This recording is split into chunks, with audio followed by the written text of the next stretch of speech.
street. One thing I would do is get rid of the mustard seed because I felt like this was the whitest place on earth. And again, so he tried to get a restraining order to stop us from talking about him altogether. This is a politically centered podcast. Kelly Allard, welcome to the Politically Centered Podcast. It's good to see you face to face. We've known each other for years, and I think I've only ever sat down at a table once or twice with you. We met originally at Alan Rose's launch for mayor 4 years ago. Remember that? Yeah. He was announcing for mayor, and we sat down and we were at the table. I think that's the first time I met you face to face. Yeah, very well could be, for sure. You are definitely an active part of my Facebook community, and as I say online, I will express this publicly that you are an absolute fountain of knowledge. You share that with Adam, who I interviewed, Adam Cook, and it's one of those things where I always appreciate people who can organize a trillion little facts in their head, because I have my strong points, but organization and remembering those little details is just not one of them. I thought it was just a side effect of being male, but Adam definitely proved that it's not a male thing. It's just a me thing. So, but Kelly, we chat online on my Facebook page a lot, and we've had some wonderful conversations in Messenger, and you talk a lot about your husband who passed away a long time ago, and you have some amazing things to say about him. You talk about him like he was the best person ever, and so I want to give you an opportunity to for people to see who you are personally, outside of answering all the usual questions about roadworks and traffic circles, although we'll get to that. But tell us who you are. You are involved locally on some boards as well, and community projects, and you can go over that in your intro. And please, tell us who your husband was. Well, Carl, actually, I met him many years ago. Almost 40 years. Geez, I'm starting to sound old. It was a little weird because I lived right next door to his first ex-wife. That's funny.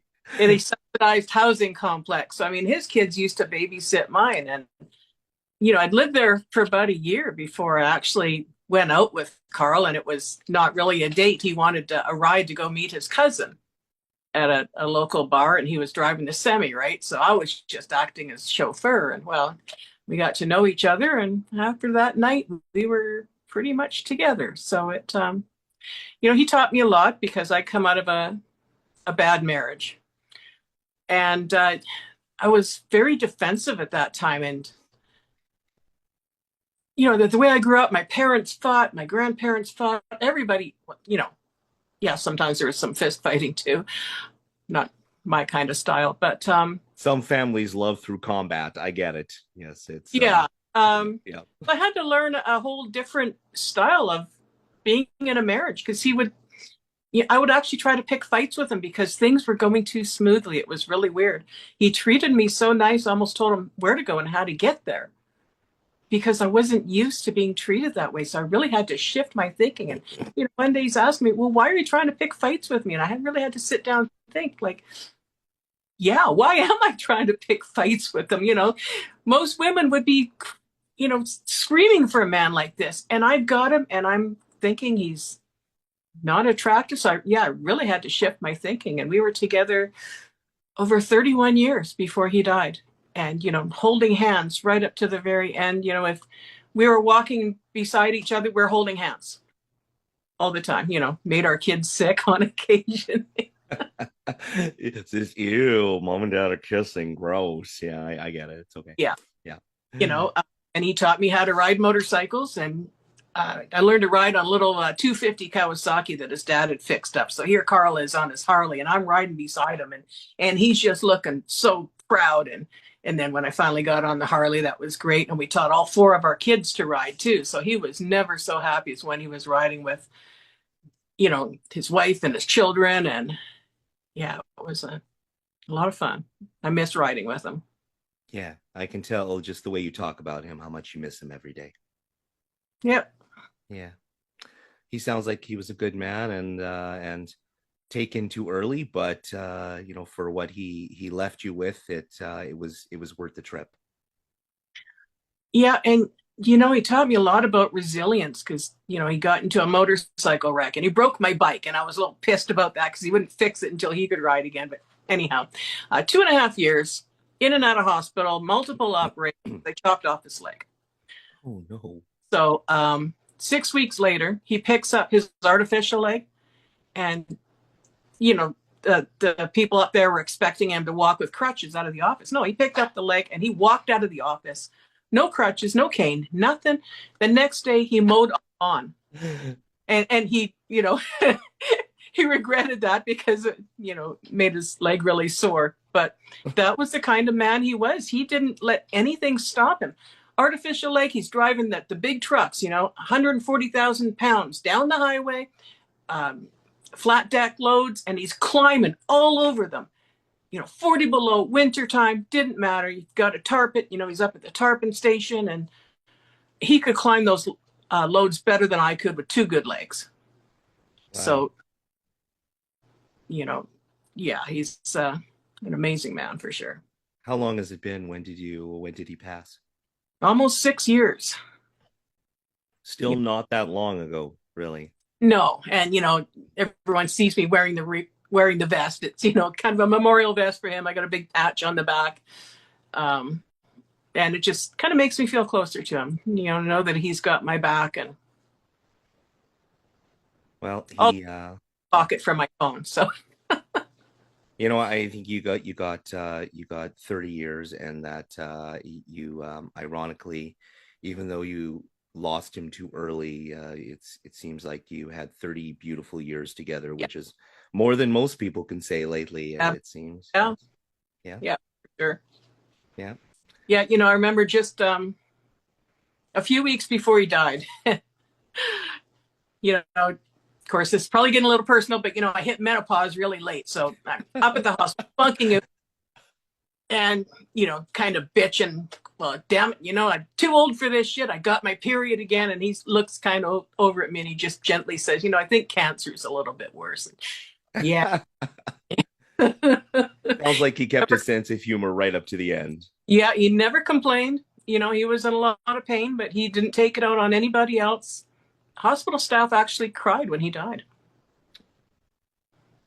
Were you there by his side? Yes. Yep, I wouldn't, because, we'd...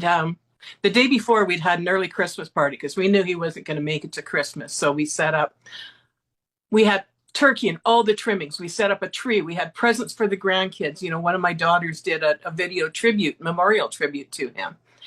And he was just so happy. We actually used special transit to get him there because, he couldn't leave his wheelchair. He couldn't be transported to a car seat or anything like that. And they were absolutely wonderful. They fast-tracked his application so that they could get this done. So he had family and friends from all over the world come to say goodbye. And that night, went back to the hospital because I was bunking in. He was going to come home the next day to die, actually. But he took a turn for the worse that night. And I wouldn't let anybody near him. I wouldn't let anybody see him after that, except for my mom, because she's a registered nurse, and she stayed with me pretty much the entire time. She offered to let me go home and have a snooze. And I said, nope, I'm staying here. And so it was, about 24 hours after the party, he passed away. And it was just a perfect last day because we went back to the hospital. It's all he could talk about, how well the kids got along. Like nobody was fighting or anything. And, and he just, when he watches grandkids open up presents, his eyes just light up. He loved kids. He saw a baby. He became one of those babbling idiots. He would just melt. Children and critters, he would melt. So it was a perfect last day for him. Well, it sounds like a beautiful way to end it. Yes. Mm-hmm. Yeah. There are far worse ways to go. Definitely. Yeah. Than surrounded by the people you love, having a perfect day. Yeah. Yeah. I'm sorry. I can't. I know. I can tell just by talking to you online how much you miss him all the time. Yeah. Yeah. Every day. Yeah.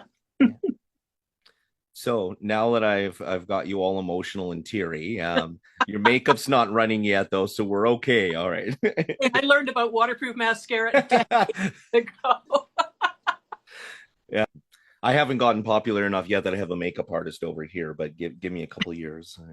We'll just in between takes, we'll get somebody to powder my nose. But so let's start this off here. Let's address the what's the expression, the elephant in the room right off the bat that you and I spoke about, and I got a message about, and I can read that message after I ask this question. But you are running for city council Yes. in the city of Medicine Hat, second time around. I know you and I ran side by side last time, or not as a team, but yeah, at the same time.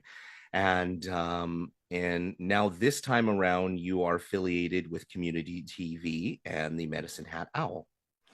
And I have had questions from people. You have had questions from people. You expressed that they feel that there may be a potential conflict of interest. So what are you doing? What can you tell the voters to ease their minds about that potential conflict of interest that Tom and Community TV and oh shoot, what's your new guy's name? Alex McQuaig. Thank you. Sorry, I should know that. Alex has been around forever. A journalist for decades. Yes, I should know that. I've are doing interviews for city council, and you do work with Community TV while at the same time running for council. So I'm going to let you talk now. Okay. I have nothing to do with the interviews. It's Tom and Alex doing them. Alex is asking questions. Tom's running the camera. Tom might ask a question or two, but I am not present. I do not set up the appointments. I don't talk to the other candidates, and I have no input in the questions that they're going to ask. In fact, they made sure that they were not going to interview me first because they wanted to get a few other interviews done so that they're not showing favor. I'm also not writing about, I'm writing about city politics, but not for the Owl. I'm putting that on my own website, which is kellyallard.ca. If I write an article for the guys, they will check it over and they will let me know, okay, we can publish this, or it's too political, put it on your own site. So so you're doing everything you can. You're putting a huge amount of effort into not having that conflict of interest. Well, yeah, and the guys were kind of concerned about me running, and rightly so. And so we had a discussion about it, and we set the ground rules. And I'm quite happy to let them make all the decisions. I'm not going to, push, well, you have to publish my article on the website. No, they don't. I mean, I have access to the website. I can publish it, but I'm not going to. I've got my own website. I've got my own Facebook page, my own social media. So I do not need to use the Medicine Hat Owl Community TV, anything like that. I mean, I've got 4 years worth of articles because I was writing even before I was hired by Community TV. So, I mean, if people want to know who I am, they can go back and see all my articles. They're still up. I'm going to read this question, although you've somewhat already answered it. I did just promise the person who sent it to me that I would read it. Miss Allard is running as a counselor, but is a co-moderator with self-perceived media personality, running the Medicine Hat, or running in the Medicine Hat 2020, running the Medicine Hat 2025 page, especially inviting other candidates to contribute in what she moderates. Screams conflict of interest, not good, especially not good as to how oblivious she is to the fact. How can she be a counselor if she doesn't recognize she's in a conflict of interest now? That could be a question you could ask her. So you address the Community TV part of it. What about the website, which obviously this voter's concerned about? This is actually pretty hilarious because this was originally the Medicine Hat 2021 election page, which was started by Kelly Allard, who is a wealth management person in Medicine Hat. He's been fairly critical of the Medicine Hat Exhibition Stampede Board. I remember that page. You and I were both on, right? Yeah. Part of it, yeah. Exactly. So what happened is they archived it. They made, got rid of all the administrators. They archived it. Someone came in and made themselves, unarchived it, made themselves an administrator, and they held it for a little bit. And then they archived again, removing themselves as administrator. So it was just sitting there. So last year, I'm just looking around for fun, and I see the election page, and holy shit, there's no administrators. I can take it over. So yeah, I did that and renamed it the Medicine Hat Shit Show after the stuff that has been going on at Medicine Hat City Council and in City Hall, especially after the August 21 Shit Show Showdown is what we call it, where Mayor Lindsay Clark and City Manager Ann Mitchell went head to head. And so we're running as kind of a shit show thing. And then it got changed to the Medicine Hat 2025 election. I had no idea that was the same page until you just told me. That's incredible. Yeah, because that page, I remember when Craig started that. Yeah. And so, I think it's maybe they're a little bit pissed off that they dropped the ball and we have control over it now. But you know what? I've been doing mostly hands off. I do have an anonymous function, but I do not allow people to hurl insults or accusations without posting their name. And I actually called someone out on it recently. You would know the name, but because that person, I gave them 24 hours, either remove this or I'm going to post your name. So they removed it, and then they apologized for the post, but they were kind of awful. And, if you're going to say awful things about people and, this was potentially libelous, then you are not going to be able to hide behind the anonymous function. And they've been using a nickname to participate. And because they had me blocked, I couldn't see who the person was behind the nickname, but then they unblocked me and, oh, I can see your name now. So I contacted them and says, yeah, I'm quite disappointed in you. And, one of my biggest critics was all over me about, the whole conflict of interest and stuff. And I found out she had actually been sued for defamation back in, I think it was Hinton, Alberta. And she had to, her and her husband had to pay like tens of thousands of dollars in damages to teachers and a principal. The Alberta Teachers Association also sued them, but only sued for $1 because they wanted to put the point out there. And she got mad at me for bringing that up, called me a piece of shit. Oh, I'm not the one that the judge called a liar, Yeah, people don't really understand that, it's a free country and you can have your opinion and we have the Charter of Rights and Freedoms, but you can't, you can lie all day long if you like, but you can't do it publicly, and you cannot do it to destroy somebody's reputation. And there is a huge difference between, telling the truth and going out there and spewing feelings as facts, and people don't know the difference. I mean, you can go out there and you can say, I believe, this person is a liar. I believe this person did that, this, that, or the other thing. And that kind of gets you off the hook because you're not stating as a fact, you're stating it as a belief. But if you say this person is a liar, well, you better bring the receipts. Yep. And it does have to be proved that that person had a reputation to defame, but if nobody really knows who they are except their inner family circle, then that as well. But realistically, if somebody is taking stabs at you like that, then most of the time there's enough people who know who you are that it damages your reputation with your employer, even, right? It's a thing. You can't just. I mean, for one, it has to be a lie. For another, it has to be communicated to another person. It can only be one other person. You don't have to communicate it to 10,000 people. If it gets communicated to one other person, that is sufficient. And there have to be damages. So, whether it's to your reputation or, if it's caused you monetary damages because your reputation was damaged, they'd say, oh, this restaurant gave me food poisoning. And if that wasn't true, then there's probably going to be some monetary damages. Right. Just because you ate at the restaurant and you got sick afterwards doesn't mean the restaurant gave you food poisoning. You might have had the flu. So unless you saw a doctor first and they tested it to prove that it was some sort of bacteria, then you need to just learn some self-control and shut your mouth. Yeah. Yeah. Again, you can say, I think I got food poisoning from the front, and that's fine. But, when you flat out say they gave me food poisoning, you better have the receipts. Yeah. Framing matters. How you frame it. Absolutely. All right. I'm going to read another question here.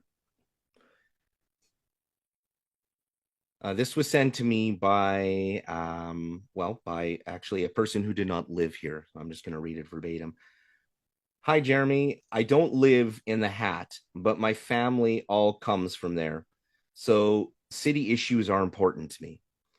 I'd like to know what she will do, she being me, being you, of course, what she will do to address the crime in the city, especially downtown, as many people now avoid the area. Also, I've heard about a lot of unnecessary roadworks that cost money, but don't benefit drivers that might be responsible for an increase in accidents. I'd like to know if she'll put a stop to that, because it seems like a waste of taxpayer money for no benefit, and some people even question the potential motives behind them all. For example, when there are much bigger problems to address that are being ignored. Thanks, Anonymous. I'll let you take it. Okay. So much bigger things that need to be addressed. Well, there's always bigger things that need to be addressed, but we still need to address, roadworks and electricity and sewer and everything. So when they dig up a road, they typically try to work in some other projects. So they say, okay, well, we need to replace these sewer lines because they're over 50 years old, or they might even be 100 years old. I think we had some downtown that were 100 years old. So if they've got the road dug up anyways, they might also do some improvements. And I'm totally in favor of that. Instead of digging it up 2 years later. Got it. Yes. Yeah. I mean, you want to do it all at once. So now I know a lot of people are very upset with Division Avenue and the plans for 3rd Avenue. And I think what it comes down to is a lack of communication. Like the communications department really, I'm going to say it, shit the bed on this one.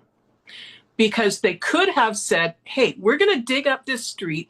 We are going to put in traffic calming measures. Here's a list. Here's all the pros and cons. Which ones are you guys in favor of? And they had that opportunity and they pissed it away. Instead, they put the bulb outs and stuff because, let's face it, we've got a lot of bad drivers in the city. I think one was even a winner of Canada's worst driver. That's right. I forgot about that. And, they're used to these, I was married to a professional driver. He could have navigated that stuff with ease. Yes, you have to pull out the other lane, if you're pulling a trailer or something. Yeah, you have to do that. But obviously, these people are very upset. But, I was on Avenue Zero in Aldergrove recently. I was driving to Abbotsford, the airport, because I hate flying out of Vancouver. So I thought I'd try that one. And so it's a T intersection all the way. It would be easy for you to do 100 clicks on this Avenue Zero and because it goes straight, and then you've got all the roads coming into it because you've got the border on the other side. So can't go past Avenue Zero because that's end of Canada, beginning of the United States. And so what they did at each intersection, because there was 50 clicks all the way, they put in, raised intersections. And if you're doing the speed limit, doesn't matter what you're hauling, you're good to go. If you're speeding, yeah, you are going to get jumped around. And, that is something that they could have done on Division Avenue instead to slow people down, because it is a residential neighborhood. You have schools, you have children walking to school, you have children biking to school. You've got a lot of seniors up there, and they need to be protected. And that is not a through, like a major artery. It's, it's a residential road. It's not a truck route. Don't get big trucks going down there. They can do local delivery only. And I'll tell you, they are not taking Division Avenue to get to Safeway. They're going to take 7th Street and go that way. And there's no reason why a semi should be able to navigate neighborhoods like that. My husband, if he had a delivery to make in the city, he would phone and say, hey, you got room for a semi in there? They say, nope. Okay, well, I'll drop one of my trailers or, put it on another truck, something that can go into that neighborhood. So I will be encouraging city staff to reach out to residents beforehand and get their input on things instead of just saying, well, yeah, this is what we're going to do. You're stuck with it. You're screwed. Yeah, that is a huge part of it, right? Is that people feel like it was crammed down their throats, and most people didn't even know what was happening until it started to take shape, and people are like, "What is going on?" And it's easy for the city to say, "Well, we posted it." Well, that's great. There's definitely and has always been, and I completely agree, a massive gap between this city and its constituents and communication. And this city has never been able to bridge that gap. Yeah. And on Division Avenue, they didn't remove any parking spaces. People weren't parking on that street anyways because they're getting sideswiped by passing cars. So yeah, I'm totally in favor with the traffic calming. The way they went about it, they shit the bed. And I would like to add that that I have seen it with my own eyes. This is possible. I saw a fire truck go up Division and turn at Swirls and head down the street. It made that turn. I have seen the fire truck. Amen. Thank you. It is possible. Okay. I seen the miracle. It is not going to cause somebody's house to burn down because a fire truck can't make that turn. It is just not. Yeah. They find a way to get there.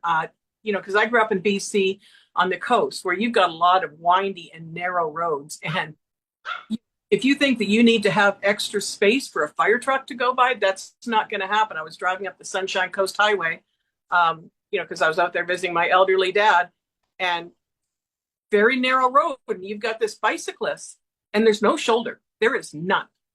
Like you've maybe got an inch or two. And so I had to slow down, so that because I've got a double solid line, I've got a curve, so I can't pull out and go around him.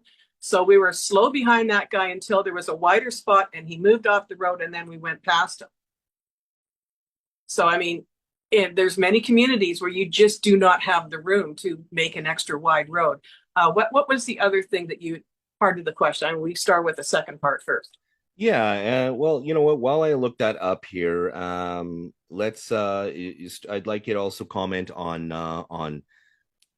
I'm actually so tired of hearing people talk about traffic circles at this point. I want to pull my hair out, but it seems to be a very big thing for a lot of people, and I don't think traffic circles were specifically addressed in this comment. And I'll read the comment again, but please, Tell us what you think about the traffic circles. And I would like to add that I look up the statistics, and whenever traffic circles are used, pedestrian accidents go down by 75% in whatever country, globally, universally, everywhere.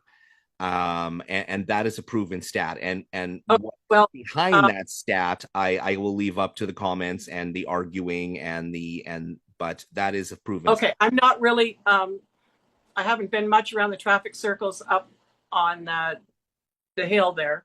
I mean, I have seen one, and it seems to be adequate. But I was also out visiting my mom on Vancouver Island, and she lives in a little town called Chemainus, and they put in a bunch of traffic circles, and people were so upset at first, but now they've got used to them. So I took about a 2.5-minute video of a fairly busy intersection there. And, it wasn't one of those ones where they all come like 90-degree angles. There's one that's on a 45-degree angle, one of the roads.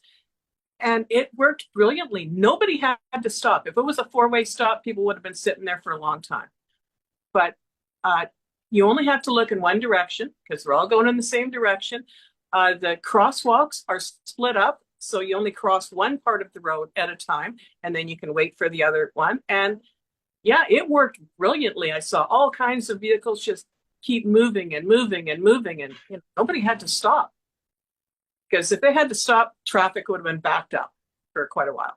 So yeah, if they're done properly and used properly, and if my 90-year-old mother can navigate them, So can everybody else. I'm actually co-chair of the Strong Towns local conversation. Now, we don't work with the city. We don't work for the city. They don't give us anything.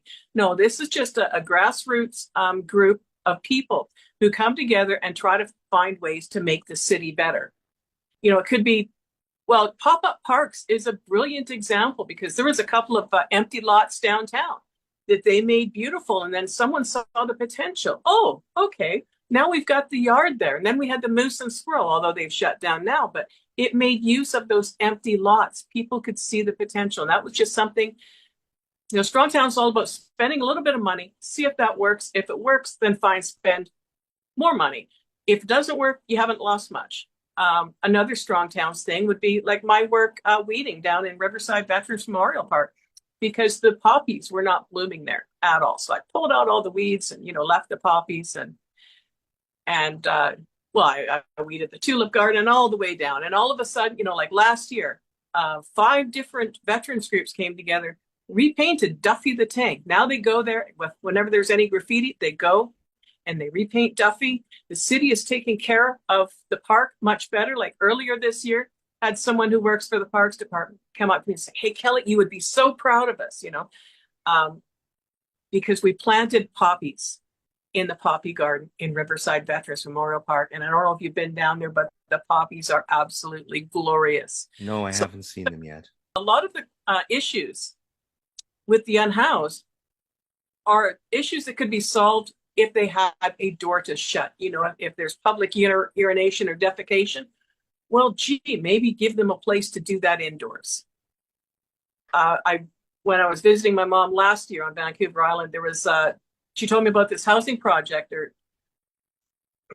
in Duncan, BC, and it's meant to be a transitional housing project between the street and getting an apartment. What it is, it's a bunch of sleeping cabins, and they're put into 3 or 4 pods. There's about 34 on site.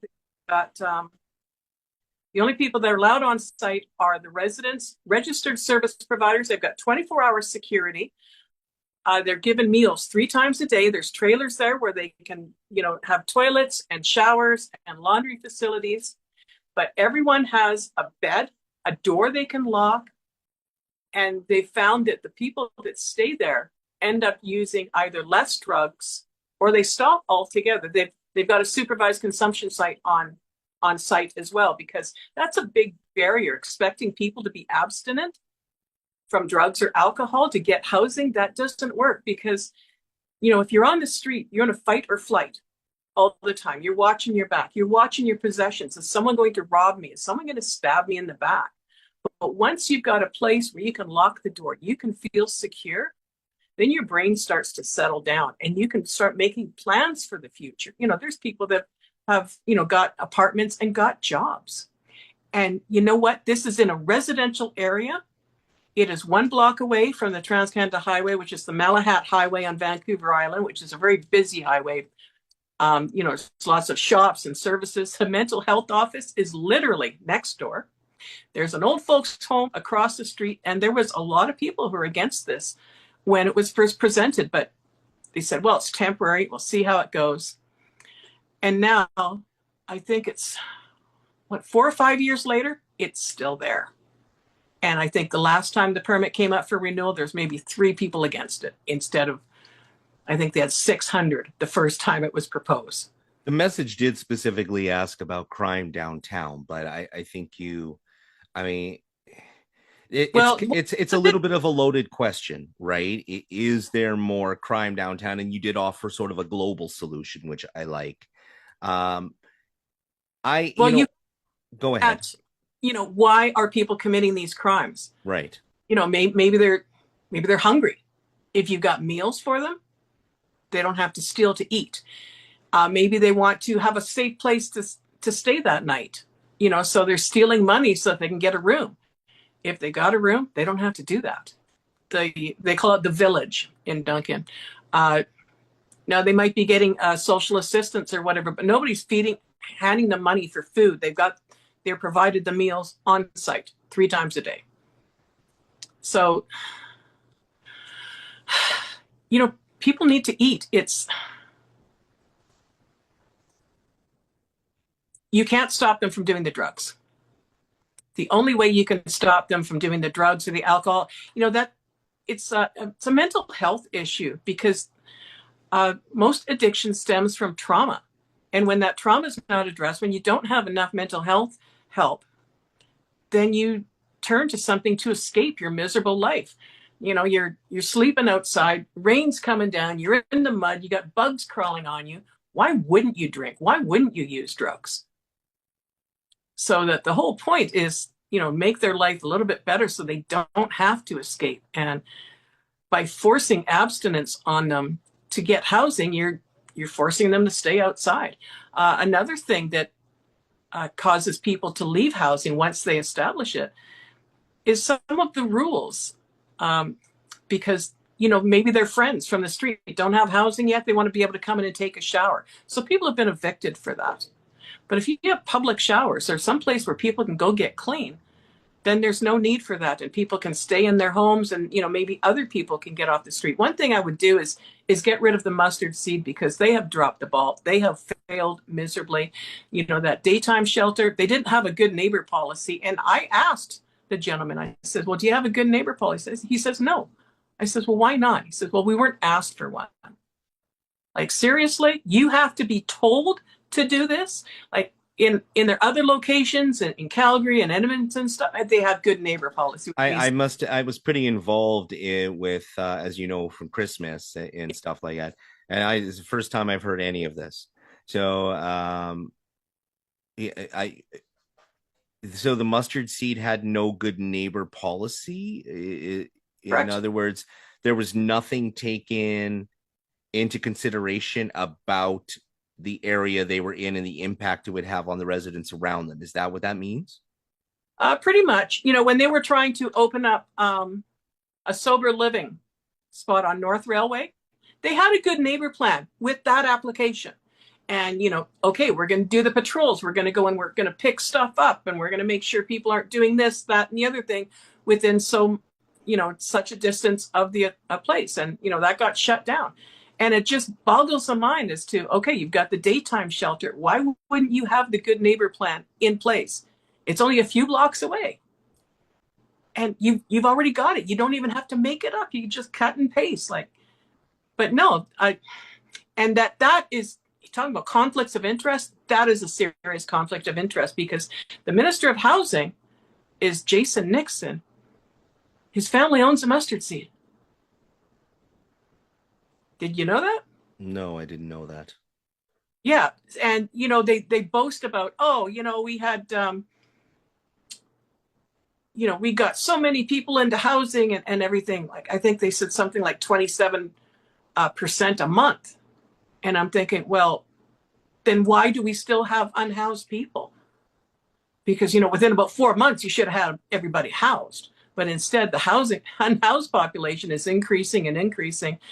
So, we need to get rid of the barriers to housing. Like this village, the village in Duncan, they haven't had a problem with it. In fact, it has decreased the number of problems that were around. They had people in the middle of the sidewalk lighting fires to stay warm. They had people stealing and everything in that neighborhood until they opened up the village. And, most of the crime went away. What happened? Our former mayor, Ted Cluxton, I remember him famously making international headlines that the city of Medicine Hat has eliminated homelessness. Then they changed that to, we've eliminated chronic homelessness, right, which means couch surfing for 3 months or more. Then yeah. So they changed the definition of it, but it seems like he was on the right path to at least finding a solution. And people can say what they want, but if our little teeny city in the middle of, well, in at least in the world eye, in the middle of freaking nowhere, because there isn't a lot around us, can make international headlines for eliminating homelessness. Hey, you know what, Ted? Whatever you were doing something right, or the world wouldn't have taken notice. What is they had a housing first initiative. Instead of expecting people to jump over these hurdles like abstinence and things, he says, okay, well, let's get you housed and then we'll work on the other stuff. But we don't have enough detox beds. We don't have enough treatment beds, for one. So, I mean, you have to keep the people alive till you can get them to treatment if they want treatment. And there's, I was taking medical morphine for over 20 years, and it allowed me to do what I could do because I had chronic pain. And once I got the mental health help to help me manage my anxiety, which increased the pain because I was worried about the pain's going to go on forever, I was able to decrease my dosage. And it's been about a year and a half where I haven't taken any at all because that was my choice. I went off it. I had all the tools that I needed. People say, "Oh, that's wonderful. It's so brave of you to do." No, I had the tools I needed. I never got high off of it. I never overdosed on it. And when I just got tired of the side effects, I said, went to my doctor. Okay, here's my plan, and we're going to give this a try. And at first, it didn't work because I didn't have the right plan in place. But then I tried again, and yeah, it worked because it was managing the withdrawal. Kelly, that's a good segue into something I wasn't planning on talking about, but while we're on the subject, Premier Danielle Smith's mandatory, and I'm probably not using the right word because the name eludes me at the moment, but she is building at the moment 2 very large facilities, one in Calgary, one in Edmonton, where, from my understanding of it, because there isn't a huge amount of public information available about it, people, if you are convicted of a crime or you are picked up in anything drug related and you're addicted to drugs, you are going to be forced to go through rehab. I mean, that's the impression that I have. If I'm wrong, people can correct me. They can add a billion little details, but we don't have that amount of time in an interview like this. But that's my understanding of it, is that it is mandatory addictions recovery. What do you think about that? I am a vice chair of the Palliser Friends of Medicare here in Medicine Hat. Councillor Alison Van Dyke was actually the chair before the election, then she resigned, and then my chair took over. And it is our position that is not going to work at all, because you're going to end up with more dead people. Because if it's not their choice to do it, they come out, their tolerance is now much lower. So the next dose that they get is probably going to kill them. And Interesting. That's a big problem. And you can back that up with medical facts and yes. Okay. And yeah, I know someone who was in jail, and they're forced to quit smoking when they're in jail because you're not allowed to smoke in jail. You can't get cigarettes or anything. So fine, you're forced to quit smoking. You think that is a wonderful thing, right? Because now you don't have to buy cigarettes anymore. Now you don't have to worry about where can I smoke, or have to go out when it's 40 below and you're not allowed to smoke inside. You know what they did when they got out of jail? Lit up a smoke. Wasn't my choice. Like, you dumbass. What is wrong with you? But luckily the cigarette didn't kill him, but someone who's forced to stop the drugs. But when people get arrested, even locally, and they go to remand here in Medicine Hat, they leave remand clean, do they not? I mean, it's not like they're in remand doing meth. So it is a form of sorry, not Tom. Jerry, I'm so used to. That's okay. That's okay. They don't like to use the word clean because it implies that everyone else who is using a substance is dirty, and that is not true at all. Yes, maybe they're not using the substance, and if you think they can't get drugs in jail, then you're very naive. Okay, well, that's fair. I'm a little bit naive with stuff like that. I've never, well, I was in a pair of handcuffs once for a charity fundraiser for the Crime Stoppers charity function. That's the only time in my life I've ever been in handcuffs, so I don't have a lot of experience in that department. And I do know that people can get illegal substances smuggled into jails. I'm aware of that, but prisons, hospitals, yes. Yeah. They can get it smuggled in anywhere. And yeah, okay, so they're forced to not use, but they also have to be under medical supervision, because withdrawal, unless you're supervised, sometimes it can be life-threatening. even with alcohol, if you've the DTs can kill you. So, if so they leave jail, they've gone through detox, but if they still go back to the same life, what's to stop them from, using again? If they've got all the same people, if they're still living outside, if they're still having to deal with bugs and rain and mud and snow and freezing temperatures. This is, but this is not a Medicine Hat problem. This is a North America problem. And this is not just a Canada problem or an Alberta problem. This is happening in the United States in every single place. Like Bow Island, I think, registered 6 homeless people, according to from what I understand. I mean, Bow Island, right? It's happening everywhere. It's everywhere, and it's not isolated. So I would like everybody to keep in mind that regardless of what you think of Kelly Allard's opinion about drug abuse and addictions and everything, please remember that it is not on Kelly to cure this. It is not on Kelly to solve this problem.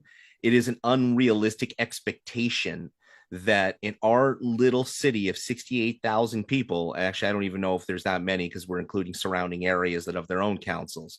But in our little city, it is not realistic that the entire council, much less one city councilor you elect, is going to be able to solve the drug and crime problem.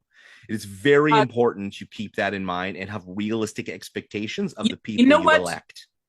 You know what does help the drug and the crime problem is connection.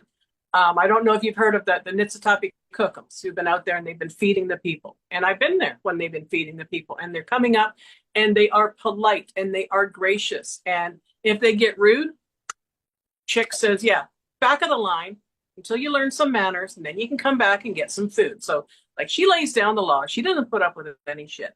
And then, it was this group of women, the ones who do the coats on Finley. And, a downtown business owner says, that's absolutely wonderful. Why don't you do the same with shoes? So I don't know if you saw that. Take a walk in the park that they held at Riverside Veterans Memorial Park. And I was there pretty much for most of the day. And they had hundreds and hundreds of pairs of shoes, boots, sandals, work boots. Some were brand new, still had the tags on. And there was this one unhoused guy, and he was grabbing up shoes, and he was just so happy. He was dancing. He says, I walk everywhere. Don't have a bicycle. I go through a pair of shoes a month. So like he was so grateful. And then there was another young man who must have been in his early 20s, and he had tears in his eyes saying, this is absolutely so wonderful because my last pair of shoes broke 2 days ago. And that the connection between the donors and the unhoused, they were talking together and they were conversing, and, like people, instead of an us and them, it's us. It's, all of us together. The Blackfoot, they don't even have a word for cousin. It's all my relations. And, okay, well, you're my brother, and you're my brother, and you're my sister. And, so I very much like that sense of community that they have. And we need more of that. It's become too much of an us and them. Well, that has definitely gotten much worse since COVID. We have forgotten that we don't live here by ourselves. Yes, it's a problem. Again, the opposite of addiction is connection. If they can come and they can connect with people and they can get set up with services and they can see a future for themselves, and maybe see people that, aren't looking up them like, some dog shit on the bottom of their shoe, then they start to trust, because there's a lot of, they don't trust people, nor should they, because they don't know who's going to stab them in the back, literally, who's going to steal their things. Those bike lockers they have downtown at, I call it Tin Can Alley, but Town Square. Yeah. Have you seen them at all? Yes, I've seen them. Yep. Okay. Well, I happen to be walking by there, and, some unhoused people are sitting outside. They got the door open. They've got their stuff in there. And that was absolutely brilliant. They can store their stuff so it's safe, so nobody steals it. Because, people say, well, they should go get a job. Well, what are they supposed to do with their stuff? Let's build them some storage lockers. and maybe they don't have to worry about their stuff getting stolen.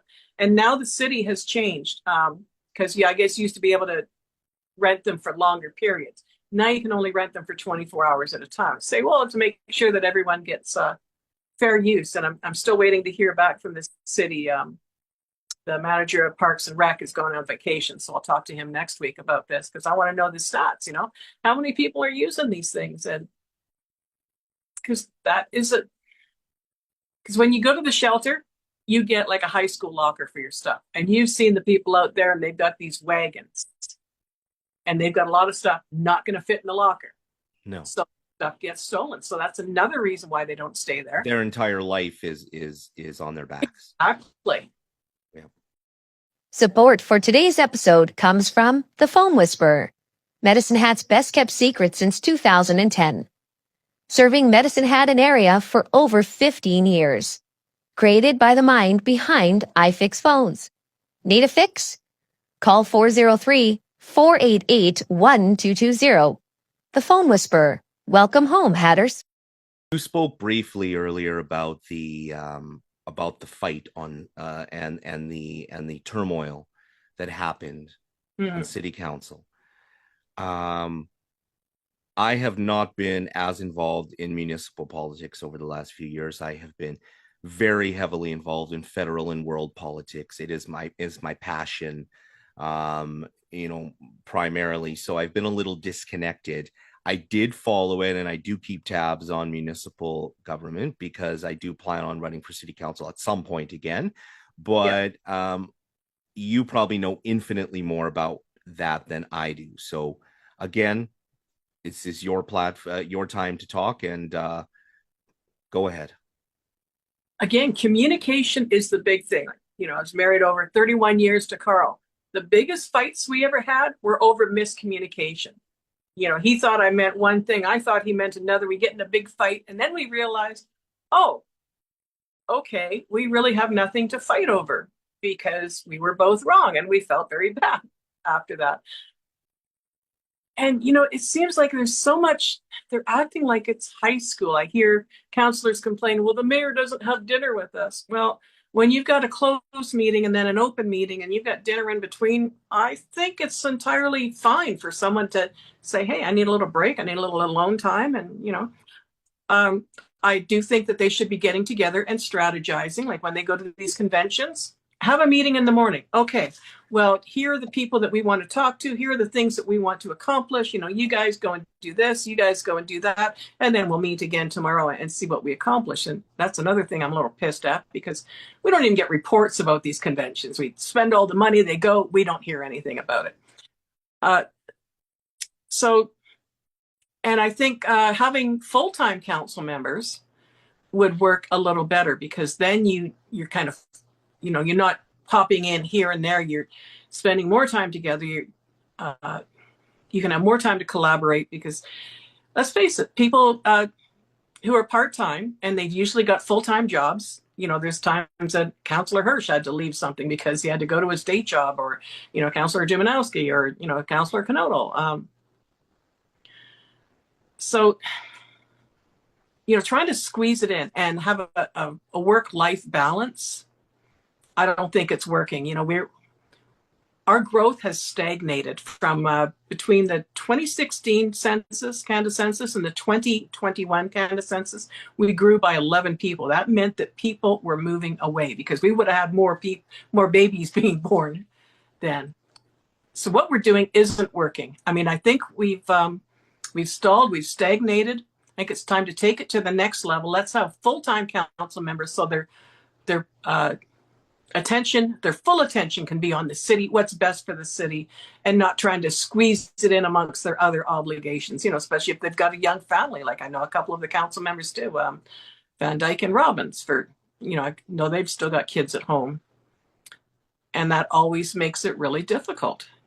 I don't think anybody can deny that it's very, very obvious that Medicine Hat has stagnated. That is an absolute truth. It has grown over the last few years, because for the first time in my life, I noticed we have a rush hour, which, by the way, I don't like. But That has a large part to do with our ethnic population that has moved in from other countries, and all the immigration we've had, which, let me tell you, for somebody who I spent years growing up in another country, and then from there moved to Winnipeg, which is like the multicultural hub of the West. Mm. And well, I mean, BC as well. And then, came here. I was in culture shock when I came here. I felt like this was the whitest place on earth. And I will say that right out. Like, when I moved here, in 2009, I was like, this is where all the white people on earth come from. That's how I felt. And it sounds silly coming from, somebody who's, as pale as I am, but I was completely shocked. And Medicine Hat has absolutely gone kicking and screaming into the multicultural world, and did not do it willingly. But our population definitely has grown a little bit because of that. Do you not agree? Yeah, and actually, I see a lot of the probably newer Canadians on the bus because my car is broken, so I take the bus quite a bit when I can't borrow my daughter's cars. And yeah, sometimes I'm the whitest face on the bus, which is absolutely wonderful. I mean, I love that. I remember working at Safeway many years ago, and one of the new employees, he'd come here from BC, I think Vancouver, and he's South Asian, like his parents came over from India, but he was born in Canada, and he says, Kelly, he says, get these little old ladies and they just look at me so weird. And says, yeah, well, they don't see too many brown people here. This is a very white community. He wasn't really upset. He was just, kind of curious. And yeah, he was actually a fun guy. Didn't hardly do any work at all, but he was entertaining. It's definitely very noticeable. Yes, we are a very white city. Yeah. And I would just like to remind people that while we wake up every day and we have these little complaints, and I'm not delegitimizing complaints about how high the taxes are and how expensive groceries are, a lot of the people you have seen immigrate to Medicine Hat over the last little while, they are the really, really dark people. Frequently, the women are wearing not Muslims hijabs and stuff, but they have their heads wrapped in the traditional African style. They are from South Sudan, and the last thing they need is to hear how you don't like immigration. Do you want to know why? It says you should get off your ass and Google Civil War South Sudan and see how many hundreds and thousands of their friends, family, and neighbors are buried in the ground. They have been through hell, like literal hell. I have been following that war for years, and they wake up one morning and there's people running around slaughtering their children. They don't need to hear that they're not welcome. We especially them. That goes for everybody, but especially them. Don't make their lives harder. They've been through hell. Please. Yeah, and there's employers here that will take advantage of them. I can remember living out in Red Cliff, Eldorado Farms. That was when we were getting a lot of refugees from Nicaragua. They got busted for allowing children as young as 10 to work in their fields during a school day. Now, I don't blame the parents, because the parents, probably don't know the language. They don't know our customs. They don't know we send our children to school instead of work. And I was thinking, you assholes. I mean, you are the ones, you're Canadians, you know the rules, and you got them kids in the fields anyways. And that was just abhorrent to me. And there's so many of these temporary foreign workers that come in, and the employers take advantage of them because they know, well, they can't go to work for anyone else. So if I, make you work 12 hours and don't pay you overtime, nobody's going to complain. Or they'll hold their passports, or they'll subject them to a bunch of abuse. And, it breaks my heart to see these people come here, to get a better life, and they're treated like crap by Canadian citizens. Yeah, they've been through a lot. I've spoken to several of them, and I cannot find a single South Sudanese person who doesn't know a dozen people that have been slaughtered and killed. No, I haven't been able to find one. Like, it's frightening. It's horrible. Well, it's not just what they escaped. It's when they come here. They're hardworking. They're trying to engage in the community, and when the community just shuts doors to them, that's not helping things either. And, we're getting a number of doctors here who are educated, in other countries. And I spoke with my family doctor about this recently, and she says, yeah, they got a contract. They'll be here until their contract ends. Then they're going to move on because they don't have that community connection. They don't have their own culture here. What is your vision for Medicine Hat if you get elected? What do you want to see? The picture of the perfect Medicine Hat in your mind, if you could make it happen. Okay, well, one, we have to get our own house in order before we can expect to have any investment here, which means people at City Hall need to learn to work and play well together. This bullshit with council, what they did with the mayoral sanctions was absolutely outrageous. And then they refused to explain it, which just pissed off the entire community. And they continue to point fingers and blame each other. People are blaming the mayor. Well, you didn't have to take it to a judicial review. And well, she's saying, well, you wouldn't back down on the sanctions. So yeah, I did. And, the judge says, well, no reasonable counsel would make these decisions. So, and I think part of it is we don't have the processes in place. The city manager was withholding information because she was worried that it would be misused. That's what we heard in the municipal inspection report. She doesn't get to make that call. I think we need to decide what information council is entitled to have, because, even before the last election, we heard stories about how toxic it was down there and how the employee morale was at an all-time low. And then, we had the interim city manager, Maretta Hegeland, and she came in, and council set up that council employee committee to deal with employee morale, and they'd done an employee survey, and she refused to give the results at a departmental level because the department heads would feel attacked and bullied. And no, that's not what it is. You can't fix the problem unless you know what the problem is. It seemed from me that it became about ego and an inability to take a step back in some cases. It became about what? It became about ego. Yes. From my perspective, it became about ego and an inability for somebody to take a step back and say, okay, maybe this has gone too far. I can say I'm wrong, and let's just move on and get on with business, because I'm not singling out anybody on council, but there are some very large egos on there, and it is not a good thing. And one of them was the city manager. Like, okay, so the decision for the judicial review came down. Council was publicly spanked by Justice Rosemary Nation. So the mayor came in, sitting in the mayor's chair for the first time in months. And the first thing she does is she apologizes to the city manager. That was part of the deal. She had to make that apology. The city manager had an opportunity to rise above it, to accept it graciously. She says, well, I accept your apology, but I think you should apologize to all of the workers and all of the people in the city. And she should have read the room, because there was a lot of Mayor Clark's supporters in the stands, and they booed her. That is on the internet forever, because it's on the city council YouTube thing.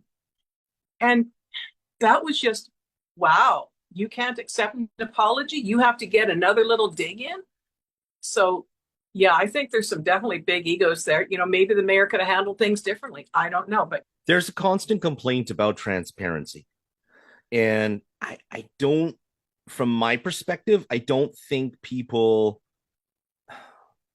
really understand how difficult transparency is. It's not transparency they want, it's honesty. There's a difference, right? And it's upfrontness and forwardness. Severance packages and stuff, yes, that should be available to the public. I mean, right. Yeah, maybe you can block out their names, but we applied for what we called the mayor's ask. I'm talking the Medicine Hat Owl. And she was asking for the severance packages and a whole bunch of other things. And what we got was a bunch of bullshit. They pretty much redacted everything. Got a copy of the city manager's contract. They redacted her name. Like, really? You don't think we're not going to know her name? Okay, so I mean, there's absolutely a middle ground. I'm not talking in blanket terms, but there are some meetings the general public will not be Well, privy yes, to, obviously. and it's on the general public as well. And it's important not to assume they're hiding something the moment the meeting is blacked out. There have been too many blacked out meetings. I agree. Too many, as you just said, Well, too and much that was information redacted that was Jeremy, ridiculous. that was what the municipal inspection report said too. You're having too many closed meetings. Yeah. Only call a closed meeting when it's absolutely necessary. Don't have them scheduled normally. But they're having those closed meetings. Why? Because they're afraid of public backlash more than likely, are they not? I mean, is that Well, not this is what? where the communications comes in. They've got Right. a communications department. You can spin anything any way you like. And they have the opportunity to get the information out in a proper manner and get buy-in. But if they're just hoarding it all, and it's called knowledge hoarding, and it's not one of the things you should be doing to have a healthy workplace. If you're hoarding all of the knowledge because you're afraid someone's going to find something out, well, that's just getting our backs up. We're going to look harder. We're going to look deeper. We're going to be asking everybody, and you're just going to have a public relations mess on your hand. Right. Say, That's exactly my point, is that whether they are doing anything wrong or not, it's yeah. not okay for us to assume. But at the same time, counselors, Madam Mayor, please, you must understand that when you don't give people answers, they're going to make assumptions, and they're generally going to say, what are they hiding? Well, I go back to the mayoral sanctions, because we were told that the sanctions were only because of that interaction between the mayor and the city manager. That's over about 2.5 minutes. And they imposed the most severe sanctions that they could. They just went down the list and they checked them all off. And so this was just because she was questioning the city manager in public, which, okay, she apologized for. She probably wasn't supposed to do. And there's probably reasons why she did that publicly, because it wasn't getting addressed behind closed doors, but that's another story. So, okay, we were told it was that 2.5 minutes, and then they imposed these severe sanctions. We don't have answers. And then we're hearing rumors. Oh, well, there was other stuff going on behind closed doors. Well, you told us these sanctions were all about the public interaction. You didn't say anything about the private interactions. So what are you not telling us? Why are you punishing her for something that happened behind closed doors? And you're trying to make it look as if it's everything to do with what she did publicly? We can smell the bullshit. Yeah, do you know what? In my opinion, one thing that is lacking, that I and one of the reasons why I structured these interviews the way I did, is that this is what politics should be like. I think we need more town halls, more where you don't listen to a speech, you don't read a public release, you don't have to go on a website to look it up. Damn it, people, it's your job to communicate. It is Yes. part of the job when you get elected. Yeah. I realize, part of the problem is that you said the counselor position is part-time, and I do agree that that takes time away from them trying to feed their families, and they live here too, and they're struggling just like we are financially. But there should be an open door to anybody you elect, where you can just talk to them. I mean, this is the age of modern communication. Have one day for 4 hours or 1 hour a day where people can just Zoom call you and talk to you. It's not that difficult to communicate. Talk to people, let them know you. Exactly. Like what, I was going to the college, our professors or instructors would have office hours. Okay, this is the time you can come and talk to me in person outside of class.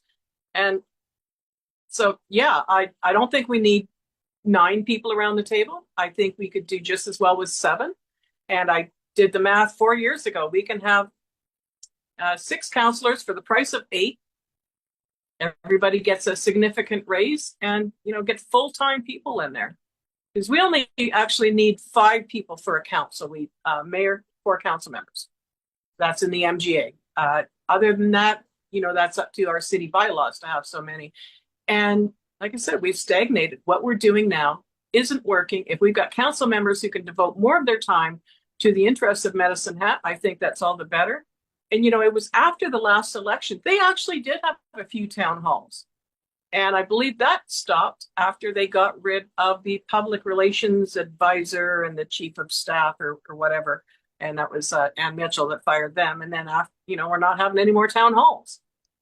So, yeah, communication is definitely a problem. And it has been a problem ever since I have lived here. And it is just, it has got to be resolved. You and I, we've talked about the difference between men and women before. When men hear a woman talk about a problem, they think, oh, she wants me to solve it. And no, she wants you to listen. Yes. Shut up and listen. And, I think part of the problem down at City Hall is I've heard previous council members say, when asked about the energy industry, well, it's really complicated. In other words, they don't want to explain it. Well, so what? Dumb it down, explain it to us. Well, it's complicated. Well, if you can't explain it, then you don't understand it yourself. And it's very true. Yeah. Yeah. It just, I think we can simplify it by just talk to people. That's what people want. People want to know they are being seen and heard. And you don't all have to have verbal diarrhea and be insulting like Donald Trump. Okay. But the fact is, the one thing he did right is he talks to people all the time. And that, in my opinion, is why the man got elected. And that is what I am seeing the trend here is whether one of the reasons, right? That's very complicated.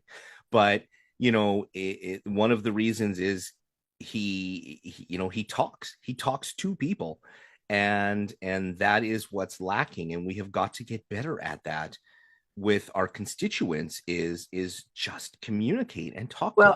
You know what I think we should also do is have term limits, because you get, the dinosaurs that have been in there for a long time. Oh, this is the way it's always done. But you know what? You've done it wrong the whole time. Well, they didn't do it wrong 30, 20, 15, 20 years ago, but they're doing it wrong now for where our society is right now. Yes, I agree. Oh, no, I'm talking about, the whole reorganization thing where the city manager bypassed the bylaw, and it was Councillors Hirsch and Dumanowski. Well, this is the way that it's always been done. Well, no, you're only you can only pass resolutions or bylaws in a public meeting. You cannot do it behind closed doors. So they were completely wrong, and the municipal inspection report admitted that too. In my interview with Adam Cook, he made a very good comment that said, elect 8 diverse people. And I've lost count of the amount of people who I've spoken to now who want to vote in 8 of the same kind of people who fit their idea of what a city councilor could be. But that's not what a council is by definition. You do need those opposing voices. You don't want an entire council to agree. You want people who are politically left. You want people who are politically right. You want those centered people. You want a businessman. You want a humanitarian. You want a balance of personalities.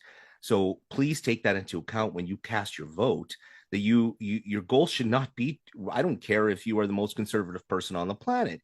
You don't elect 8 conservatives. It's just, or 8 liberals. It's just, it defeats the purpose of a council.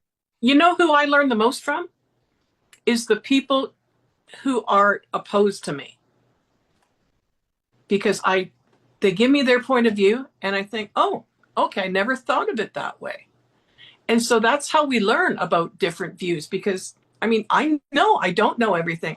I see things from a certain lens, whereas other people are looking at it from a completely different point of view. They see things I don't see. I see things they don't see. And it's only when we talk together we can see the whole picture and say, okay, well, you have a point here. I have a point there. Let's work together and let's, get it to work. Because if you got the people who have all the same views, then why do you need so many people at the table? You might as well just have one person making all the decisions. Exactly. I know everybody. We're so polarized lately. I get the mentality, but this is not just on the politicians or the people running. This is on us as a whole and as the general public. And we've really got to be a little bit more open-minded and Yeah. vote for people with good moral compasses and not people who just agree with us. Because, like I said to Adam during the interview, could we please stop voting for people who tell us what we want to hear? Because as somebody who is a politician, it's not that hard to bullshit you. Sorry. Don't stop doing that. It's because it doesn't work. And that's why you feel betrayed about the people you elect. Yeah.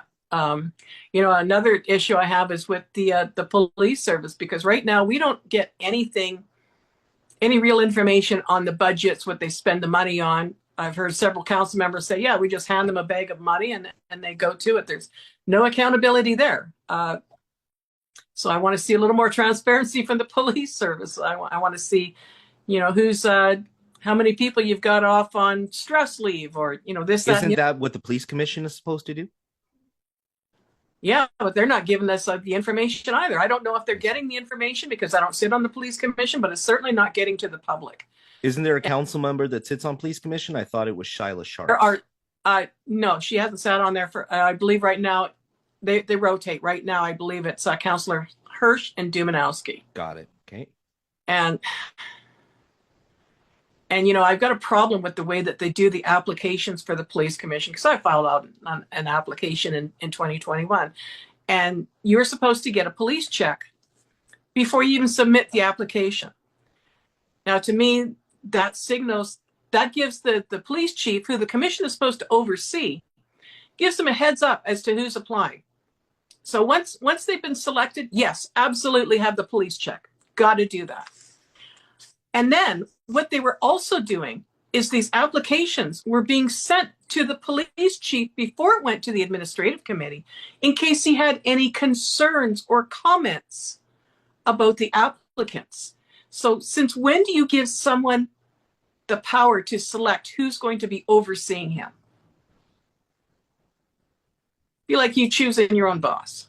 Yeah, I understand your point. Yep. Yeah, I mean, there's no way that the police chief should have access to these applications at all. So you feel it's a complete conflict of interest in that regard? Absolutely. Not until they've been selected, and then they, can do their police check. Because, to sit on the commission, you got to have a police check, which is fine. Well, I think that's sort of universal in every company and every government I've ever worked in, that, you don't, those things are not allowed. That way you don't put your friends in strategic places, right? And that's the idea behind it. Yeah. Not saying that's what's happening, but the fact is that that's why those things are in place, to eliminate those conflicts of interest. And I asked Councillor McGrogan, I says, well, when you were police chief, how many applications did you get to see? And he says, well, we did it according to the regulations. Well, that's not an answer. You didn't give me the answer. Yeah, that was very, very, very politically correct answer. I don't know. That's what people hate about politicians, by the way.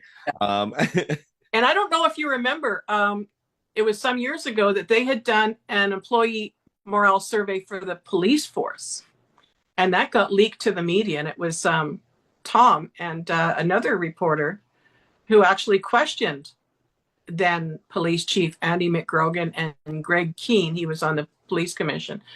Well, what did you guys think of the report? Because there was allegations of sexual harassment. The female officers were getting sexually harassed. They were being sent into situations to see how they take a punch, or, well, not quite that, but to see how they handled themselves before the male officers would step in. And, if a female officer got promoted, oh, well, she slept her way to the top. Like, there was a lot of bad stuff in there.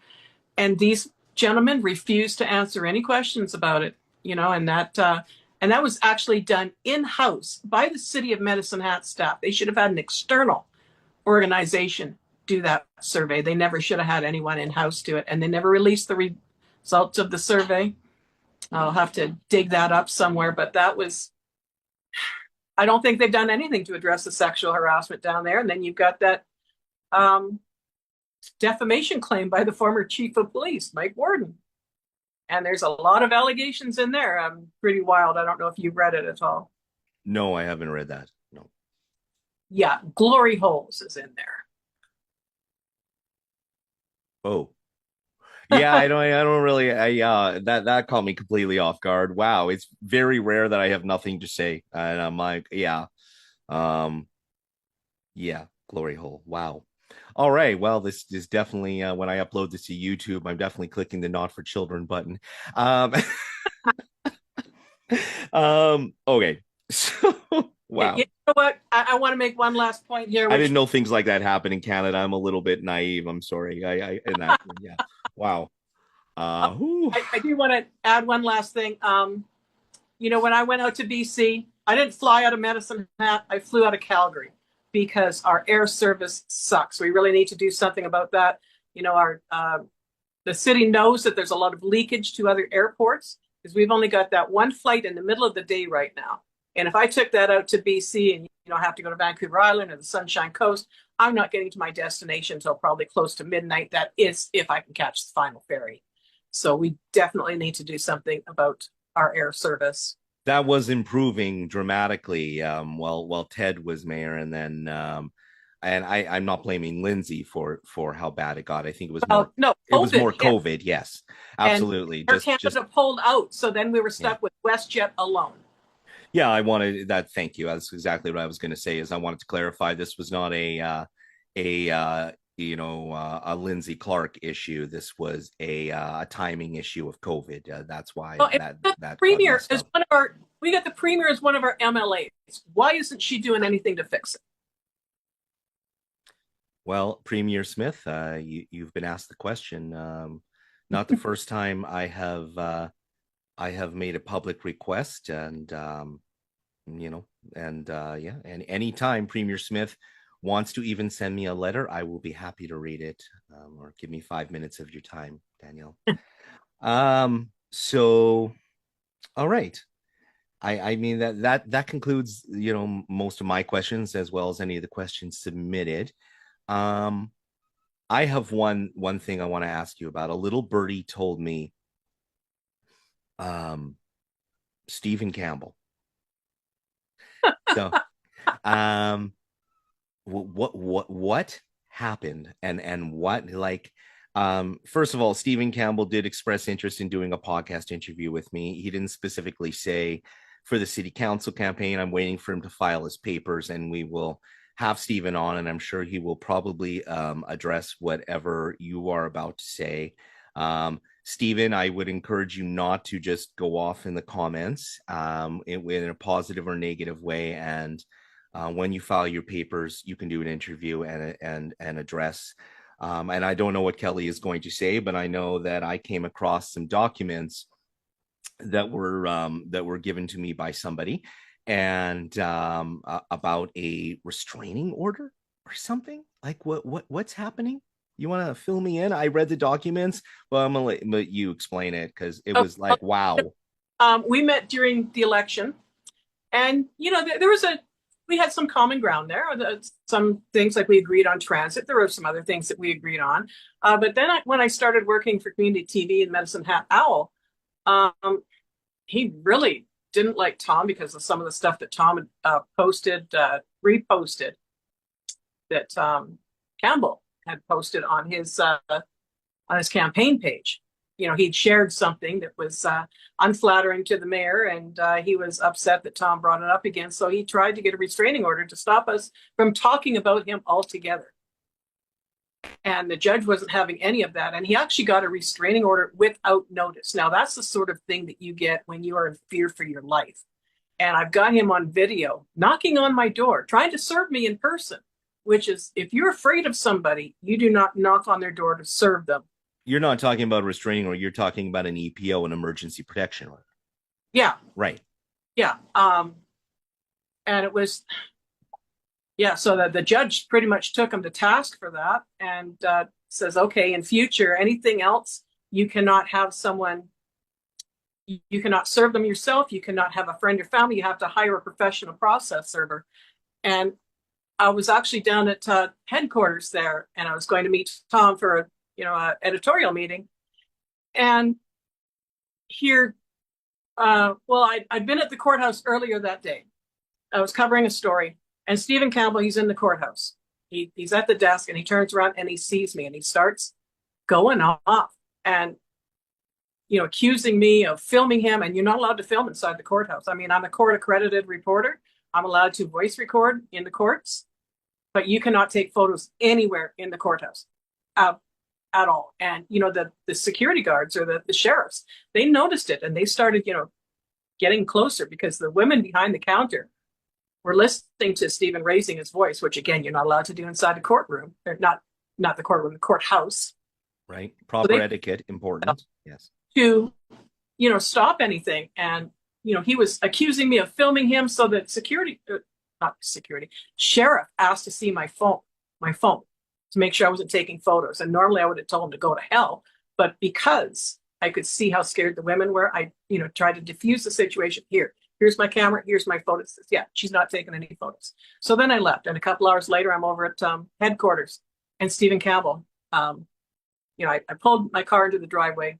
And Campbell, I guess he saw me pull in. And he stopped in the middle of the road. He tried to serve Tom with a defamation suit, knocking at his door. Tom wasn't answering the door. And so he tried to serve me. I'm opening my door, and he's right there. And he couldn't serve me because I don't live there. You have to serve the person that lives there. And he's chasing me around the property. And I'm telling him, fuck off, leave me alone. Meanwhile, Tom's on the phone with the police because he can hear the hollering. He's got the cameras and everything. Wow. And I actually have to get in my car and drive away. And so it got, wow. So it really got out of control. Yeah. Okay. So, wow. Yeah. Restraining order, absolutely. I don't want anything to do with this guy. And then he had it renewed this year.